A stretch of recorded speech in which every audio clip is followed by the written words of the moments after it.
It's my great pleasure today to have Jakub Growiec here. He's presenting a paper that we've written jointly on the economics of P-Doom, scenarios of existential risk and economic growth in the age of transformative artificial intelligence. And Jakub is professor of economics at Warsaw School of Economics in Poland. And he's working intensively in the area of growth, economic growth, and there particularly on the effects of technological changes and of new transformative technologies. I'm very happy to have you here, Jakub, and I hand over to you. Thank you very much. Thank you very much for the kind invitation. Okay, so in this paper, we consider scenarios of existential risk and economic growth in the age of transformative AI. The starting point is the observation that actually this is a very timely topic. The timelines to transformative AI, according to a variety of sources, are very short. Perhaps the first ones to strongly point this out were the team of OpenAI, who wrote in 2023 that while superintelligence seems far off now, we believe it could arrive this decade, meaning before 2030. And if you look at certain reports, whether less or more speculative, you have estimates that transformative AI could arrive as soon as 2027. If you look at Metaculus.com, which is an aggregator of a multiplicity of forecasts, well, the median there is maybe 2030, maybe 2033, depending on the day on which you're looking, which in any case means it's relatively soon. The same goes for some estimates constructed based on formalized models like the Epoch AI forecast and Ajaya Kotra's forecast based on the so-called bioanchors model. In both cases, it's really a matter of maybe less than 10 years or maybe slightly more than 10 years from now. A median from a survey of AI experts is a little bit more conservative, 2047.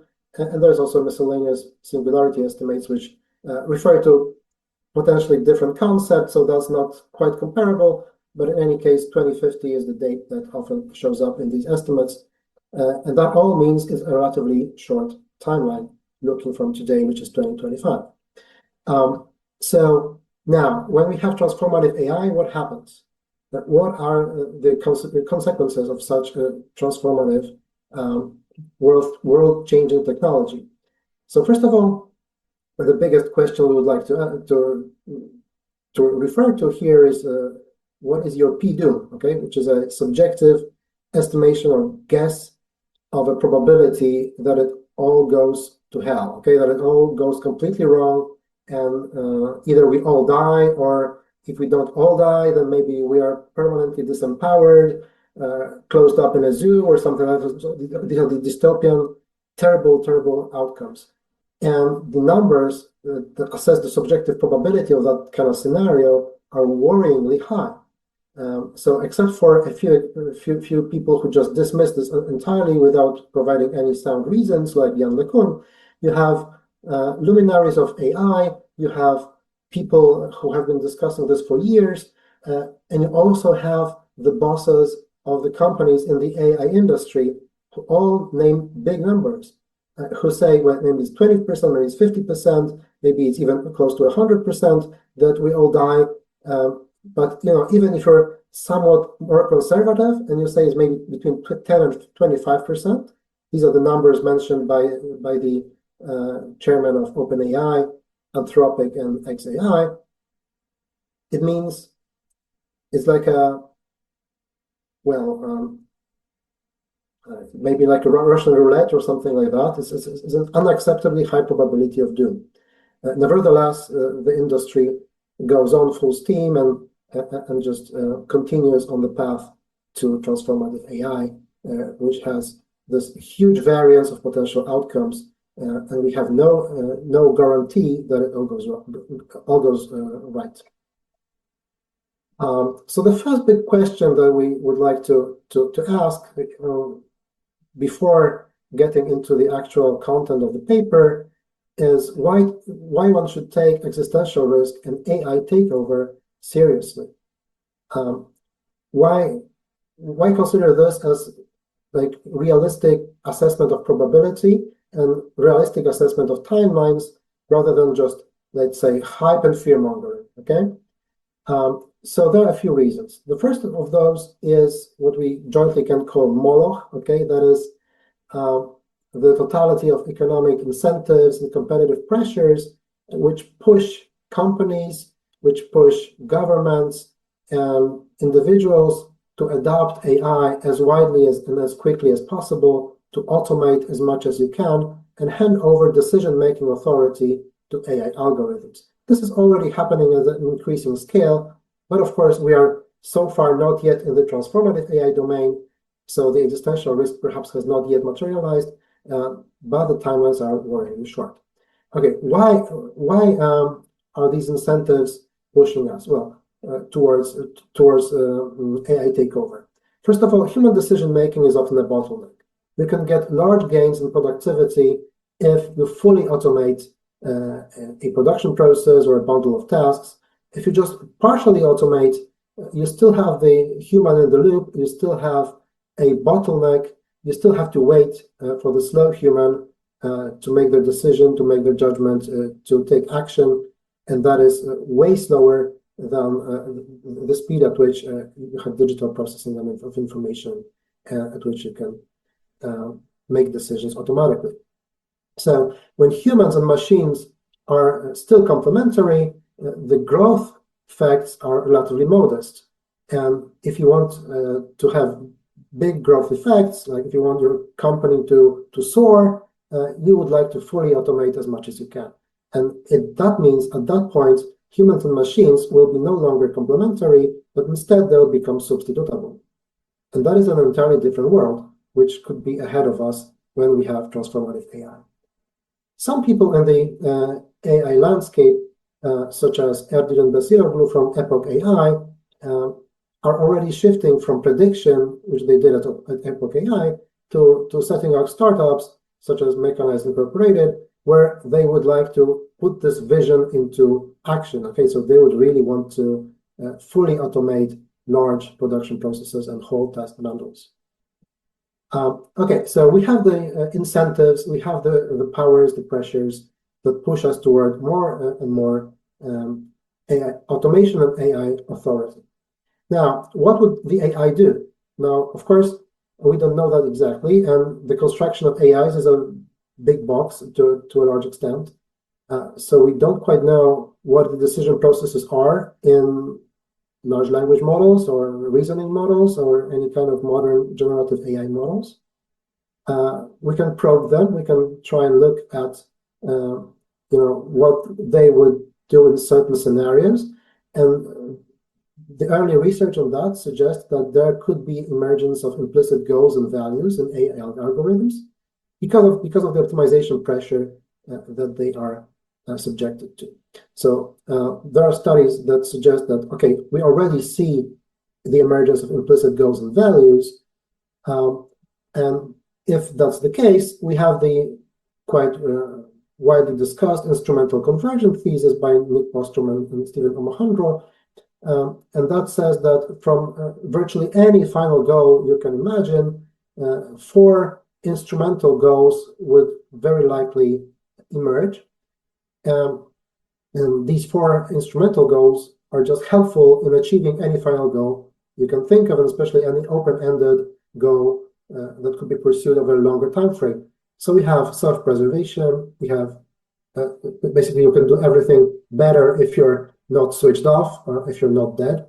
Efficiency, technological perfection or creativity, and resource acquisition, which is again that perhaps for almost any task, you'll be doing it better, you have more chances of final success if you have more resources to put to that task.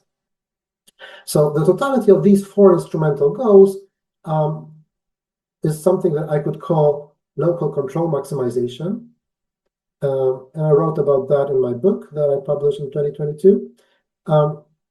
So what that entails is that, in principle, the advanced AI is expected to be power-seeking. It's expected to resist shutdown, is expected to act very efficiently, is expected to be creative, and expected to develop its own capabilities, and want more and more and more resources.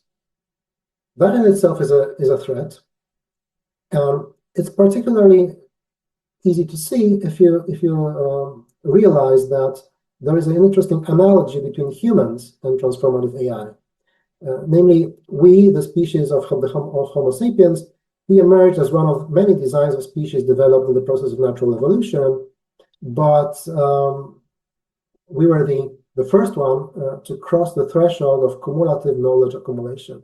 So we're the first species to be able to accumulate information, skills, knowledge across generations without needing to resort to coding that in the genetic code. Okay, so as opposed to any other species that came before us, we could just pass the information from generation to generation, either orally or then in writing, in printed books or in digital code, whatever. We just didn't need evolution to pass information for us. And that means our mechanism that we have, which is local control maximization, again, because we as a species also exhibit all these four instrumental goals I alluded to before. Our local control maximization escaped the grip of natural evolution because it was powerful enough to work at orders of magnitude shorter timescales. So even if you can say that each species has instrumental goals and pursues them to their best ability, well, our ability is sufficiently good that we can now develop the civilization, and so we transform the world. Instead of adapting to the environment, we adapt the environment to our needs and goals. And so you could make a claim that we are ourselves a first instance of advanced intelligence with misaligned goals that no longer serve the purposes of evolution. And now we are doing pretty much the same with AI. Like, we are developing an algorithm, we're developing a process which would have advanced intelligence, which most likely will have misaligned goals, and will escape potentially the grip of our control because it will be powerful enough to work at orders of magnitude shorter timescales. So all in all, I strongly believe that transformative AI is not what you could call a normal technology. So the key question there is therefore AI control and alignment. And of course, first of all, we have to sort out the control problem. It seems that agentic AI with potentially superhuman capabilities and with agency and wanting to pursue certain goals, that would no longer be a tool in people's hands. It will be hard to control because of the capabilities, because of the superhuman speeds at which it will be processing the information. So all in all, it seems a lost cause. What seems necessary, therefore, is value alignment. So we would like actually AI not to be our slave that we fully control. Instead, we would like to have trust in the values that it will be pursuing, that those values will be consistent with long-term flourishing of humanity. That is essentially the hope that we need to have. Now, that is, of course, something that is crucial, and it's also going to be very hard for a number of reasons. First of all, this is what it's like the first question you can ask, which is sometimes called outer alignment, which is, what should the AI actually maximize? Can we just specify the goals of AIs? And like maybe we can consider something like coherent extrapolated volition. Well, there are some philosophical guesses, but it seems like none of that is robust, and it's essentially impossible to write down this precisely. So it's not potentially. I think it's not possible to code it exactly. It needs to be learned, but then there is a lot of problems with that. So we have Goodhart's law, meaning that if you have a proxy for a goal, which is not a perfect representation of the goal, under sufficient optimization, it all goes awry, and we have very perverse side effects of optimization, and we don't get what we intend, we only get what we specify. So Goodhart's law is a threat. Well, there is also this Anna Karenina principle, which is basically just one way of getting it all right and multiple ways of getting it wrong. And potentially there is no room for trial and error, because if you have a sufficiently strong AI that has all the instrumental goals, it will just resist being reprogrammed or shut down, and will be left in the room with that transformative AI that would now pursue the goal it has and not the one we wanted it to have. And the values of that algorithm could be permanently locked in.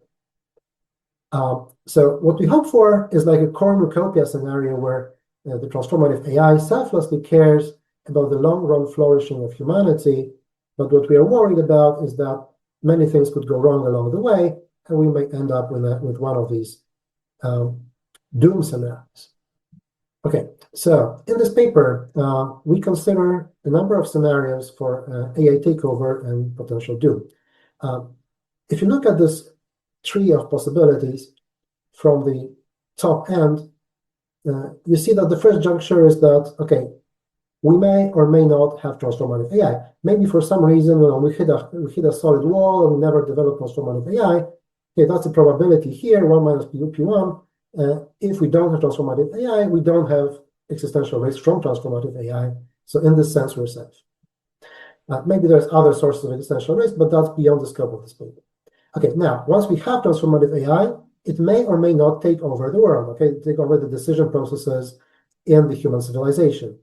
If it doesn't take over for whatever reason, okay, in another node where we have like an enslaved God scenario, according to Max Tegmark, and in that case, we're again potentially safe. But in my perception, this seems quite unlikely given the instrumental convergence thesis that I mentioned before. So we're quite likely faced with AI takeover. Now, what happens after AI takeover? Either the transformative AI is well aligned, or there is an alignment failure. If there's an alignment failure, we're essentially doomed, because if there is a capability, a sufficiently large capability differential between humans and the AI, we just lose. And we lose, and the outcome is like extremely bad for us. Okay, so maybe we're not doomed immediately. Maybe the transformative AI is well aligned. Now the question is if it's corrigible, because as time passes, the transformative AI, first of all, will develop itself, will become better and better. Secondly, it will drastically change the world, the environment around us. And all these things mean that to still pursue the long-term flourishing of humanity, you need to adapt to the new circumstances. And you can either sufficiently and successfully adapt, and that would be the corrigible transformative AI scenario, in which case we could potentially end up in this cornucopia scenario. Or if you don't adapt, well, even if it's going good initially, it could still go awry later, and we can still end up in the doom scenario. So this is the tree of possibilities. Now, okay, so just summing up the possibilities, as I said, the transformative AI may be even initially well aligned, but non-corrigible, and that would eventually lead to doom as well. As I already mentioned, the Anna Karenina principle, well, there's quite a few possible failure modes. So first of all, the transformative AI may just have a completely undesirable final goal, meaning that it will just not care about humans at all. And the cartoon versions of that scenario are such as the paperclip maximizer by Bostrom. But even if it's not that completely bad, we could still have a too narrow or too wide proxy of what humans care about and what constitutes long-term flourishing of humanity. In both cases, if this optimization power of transformative AI is sufficiently large, we're still doomed. Now, there could be also other things, like there could be mounting side effects of transformative AI actions. Like that would drastically change the environment, bring about tremendous amounts of prosperity and growth. And that means the environment to which we have adapted will be changed into a completely different environment that could have side effects, including existential risks. So that's another possibility. And finally, there could be a case where the transformative AI completely changes the world and then for some reason stops working. Like one of the examples is wire heading, where it just like does a short circuit and gets like infinite success measures on whatever it's doing, despite not doing that actually. So that is also a possible option that could also potentially to do if it's late enough and if we are completely dependent on the transformative AI already. So okay, these scenarios, the failure modes, it could be distinguished into decisive and accumulative AI existential risk.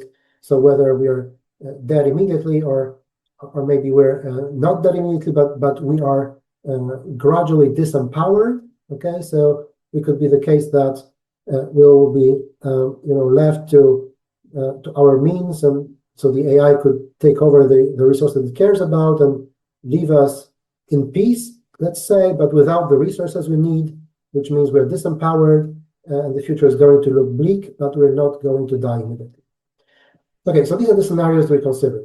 Now, what we do here in the paper is we ask the question, how much existential risk would the benevolent social planner tolerate?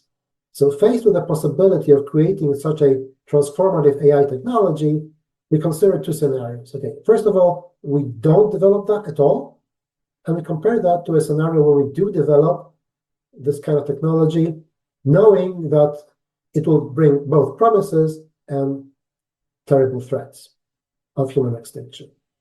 Okay, WA is like the all these formulas are for social welfare under the variety of scenarios.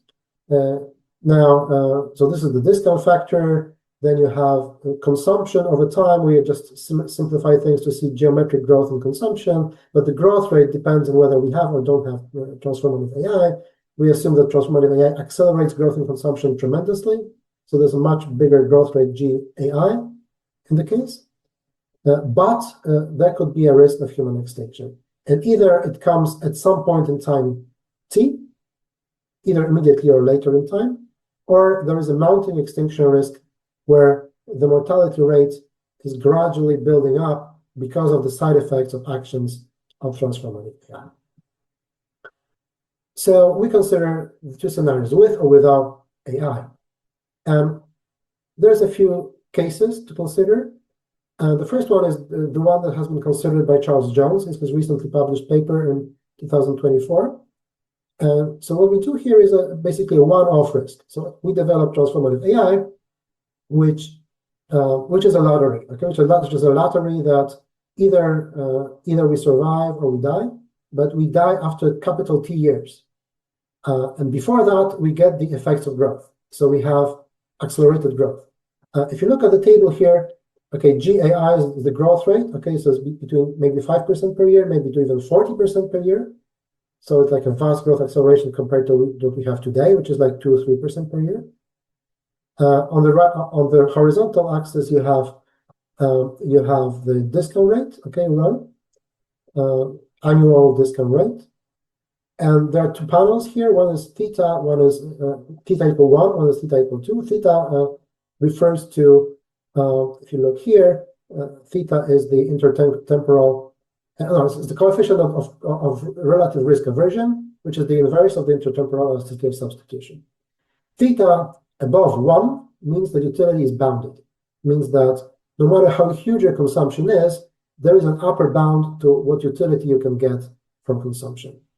And if theta is less or equal 1, it is unbounded. You can get basically arbitrarily large amounts of utility. Okay, so here, like you see, there is a big variation in the number of years, but pick the constellation of parameters you prefer. In any case, you get an outcome such as the social planner will be indifferent between not developing transformative AI at all and developing it, for example, under the provision that after 380 years, maybe, for example, we will be extinct. And before that, we'll have tremendous growth and amazing amounts of consumption. Now, the second scenario is whether we would go for transformative AI if there is a probability of immediate AI doom. So there's like a probability under which we just die immediately at the spot. But if we don't die immediately at the spot, well, then we survive indefinitely and are benefiting from this huge growth acceleration that is because of the transformative AI. Here you see a big difference whether a utility is bounded or unbounded. And for example, if you take theta equal 2, which I think is the more realistic parameterization, in that case, you see that these numbers are extremely low, meaning that we should be potentially indifferent, or the social planner would be indifferent between never developing transformative AI or developing it if the probability of doom is less than 0.0001, okay? Meaning like 1 in 10,000.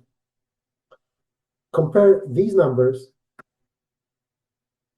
to these numbers, okay? They are in a completely different ballpark, meaning like the benevolent social planner who has a realistic amount of risk aversion would not be taking this gamble that the world is currently taking. Now, another possibility is that you could have a transformative AI which initially is well aligned but is non-corrigible. So you could have a probability of doom immediately and then probability of doom after a number of years. What this table shows you is the values for the time at which the AI doom occurs, subject to it doesn't occur immediately, but it does happen with a certain probability after T years. Again, perhaps we can take a look at one of the preferred options here, maybe like the one here, like 1,785. That would be a number that tells you that the social planner will be indifferent between never developing transformative AI or developing it, provided that, okay, the P of immediate doom is 0.3, and then probability of doom that occurs later only does occur after 1,785 years. In some parameterizations, the transformative AI scenario is always preferred. It just depends on what numbers you put on the P3 and P4 probabilities. P3 and P4, by the way, are the probabilities here in this tree. Okay, so P3 is here the alignment failure, P4 is the corrigibility failure. Now, if you have mounting extinction risk, essentially almost all the time, you would not take this mounting extinction risk. In almost all cases, you would always prefer never to develop transformative AI. And that's even though we are putting the extinction risk here, the mortality rate, as proportional not to consumption itself, but to the log of consumption. So if consumption is growing exponentially, this extinction rate is not growing exponentially, but just linearly. Still, that is almost always too much. So, summing up all these lengthy tables, our results suggest that in the baseline scenario, which is a realistic amount of risk aversion, a realistic discount rate, and maybe a quite substantial growth acceleration from AI, which is on the optimistic side, 30% per year with transformative AI, we believe that even if the promise of growth is so large, transformative AI should only be developed in the cases, as you see here. So if the human extinction is certain, it must happen no earlier than in 379 years from now, from AI takeover. In the case of a one-off extinction risk occurring immediately, only if that risk is below 1 in 100,000, very low number.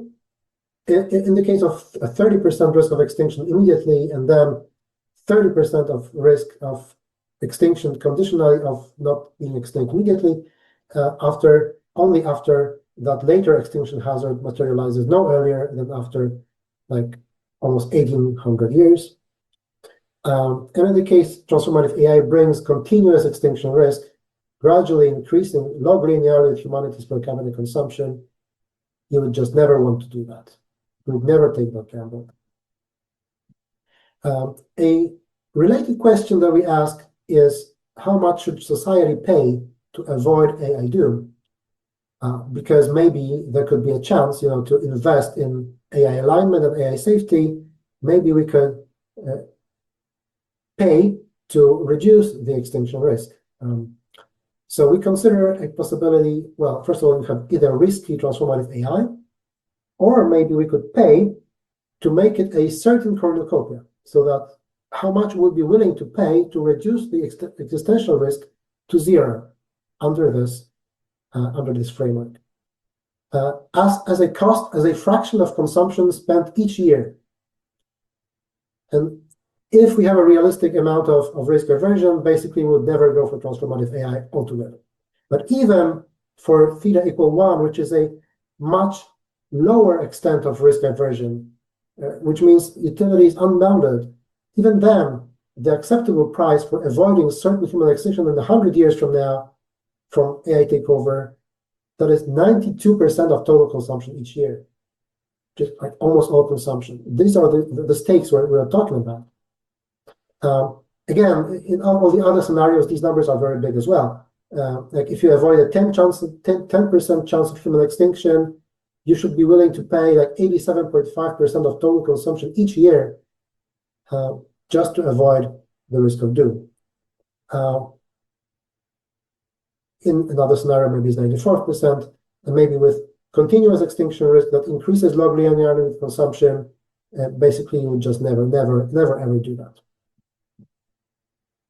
So summing up, the research we did is highly suggestive of an immediate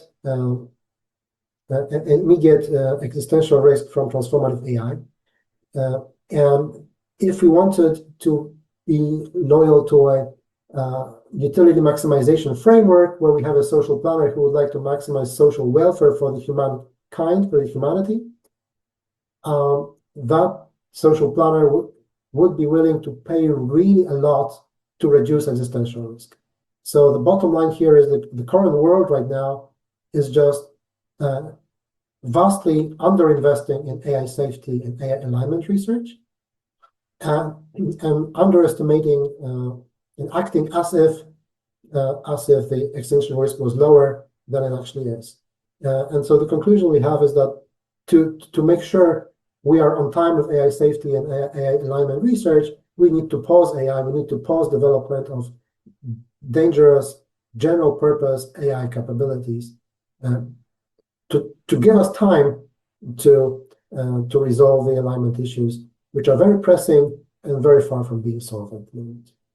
Thank you very much for your attention. That's all. Thank you.